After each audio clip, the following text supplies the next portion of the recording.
Painted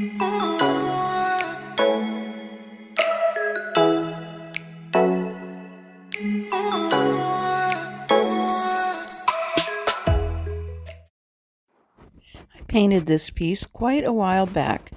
At the time, it was the perfect solution for the piece and a quick flip working with the surface that I had. This kind of finish isn't everyone's cup of tea, although I really like it. It sat in the shop for quite a while. A friend of mine was moving and she liked it and bought it, and I told her I'd paint it for her as a housewarming gift. So I began by removing the drawers, and her desire was to have the top look like a wood finish. So I got to work by sanding. So I started with a pretty heavy grit paper, an 80, and I didn't remember exactly what the problem was, but now I do when I pulled up the old video, which I will link in the description box, how I got that result in the first place. The veneer on this piece had gotten wet and it had raised up and bubbled and chipped. So I knew it was a veneer piece just by inspecting it this time. It's funny how you forget all the things that you've painted over the years, but I just sand so that I get rid of the built-up paint, because my solution at the time was not to get rid of that laminate top, but to work with that surface. And where it was raised, I added even more texture using patina paint, and I just kind of worked with it and added even more. So now I'm getting rid of it again. So again, I'm using an 80 grit, and then I move it up to a 120 grit.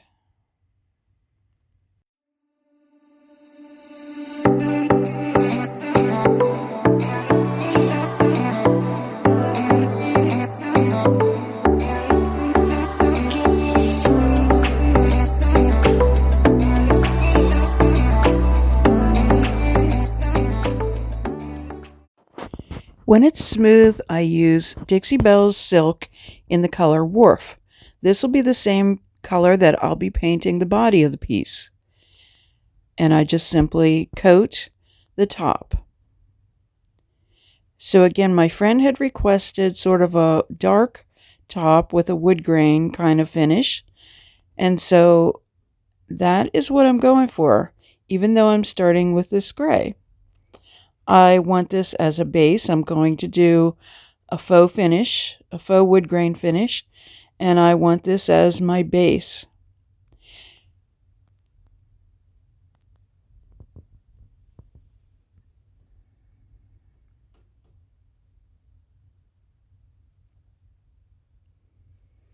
I love silk paint.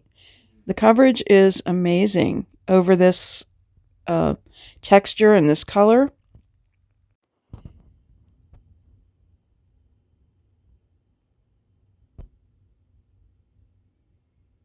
Today's video is a real quick flip, you will see. But it's just a way that you can change the look of the furniture in your home without going to great lengths. This is not refinishing. This is just a just kind of a cosmetic fix.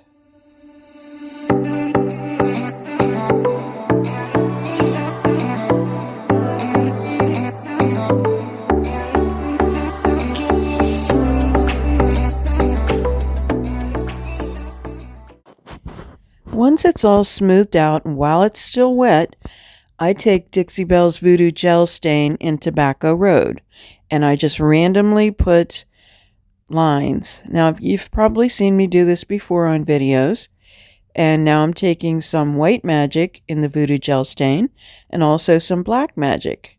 Oh, and also some Up in Smoke, that's the gray color. The black isn't quite full, so I'm kind of to the bottom of the barrel, so I'm just taking the lid off and getting some drops on there, and that'll work too.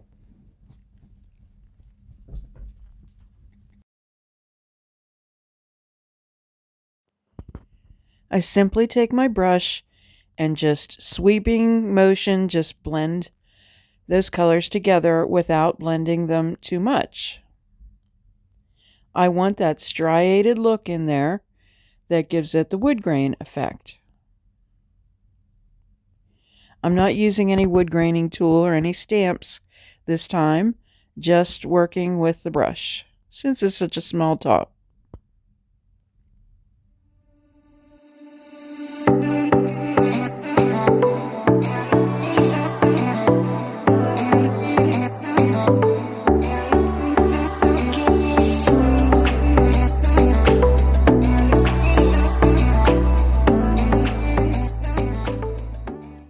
I let that dry and I begin to work on the piece by removing the hardware.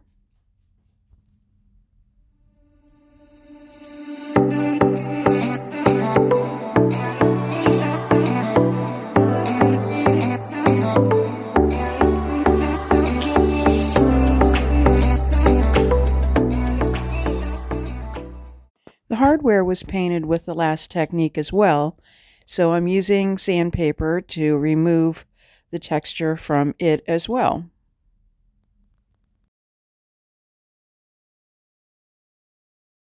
And I'm just doing this by hand.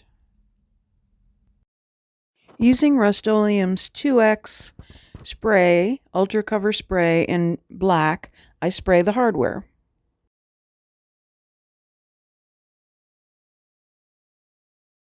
There wasn't quite as much texture on the rest of the piece, but I sand it with a 120 grit just to bring down any buildup that there was and make it smooth for painting. And then using the same silk paint in the color Wharf, I put a coat of paint all over the entire piece. I love to have my furniture pieces on wheels. It just makes it so much easier to turn it and paint it where you need it to be.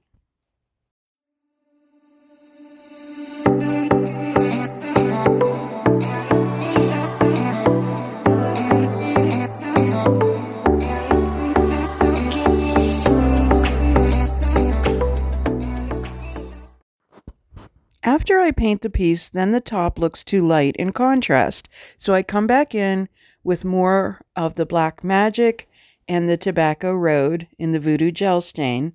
The surface is dry, so I'm just working it on top of the dry surface.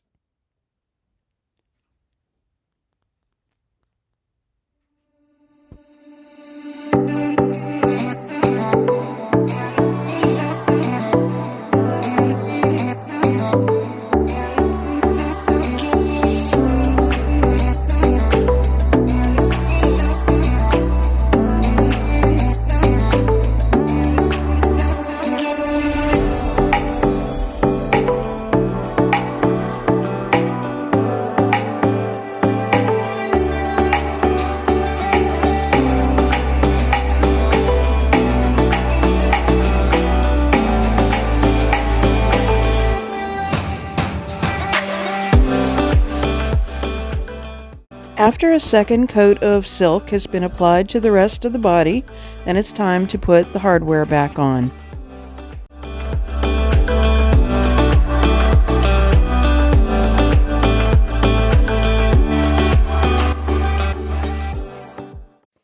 I use Dixie Belle's clear coat in satin. I pour some out on a plate and use a damp blue sponge to apply the clear coat to the top of the piece. I lay the sponge down to get good surface contact and then just go back and forth, smoothing out the sealer.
Thank you so much for watching today. If you like this video, how about giving it a thumbs up and also share it with your friends?